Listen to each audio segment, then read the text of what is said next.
Hi mga Mars! Welcome back to our vlog. So today, I'm gonna show you lang ang ang ginhimo namon diri sa uma.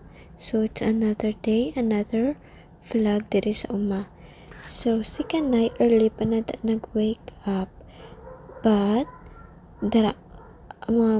basta bago na siya yabugtaw, mariktada na sa dayon niya sa may mga kasapatan sa iyang nga tito or hindi gani or pagkatapos namon sang lantaw sa mga kasapatan dito naman na sa mga utanan sa iya nga lolo kag lola.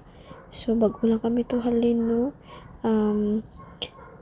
naglagaw-lagaw kami to para fresh air, and then nagligo na ta si Kanay kay nakatapos naman kami yung breakfast. And then, tapos na mo, nagligo na ta siya, kag nagtulog, and then, amo na niyo, pagbugtaw yan, nagkanta-kanta kami. So, mga kanta-kanta nito Kanay nga, ay, oo. So, that's all for today's mga Mars. Thank you for watching. Bye!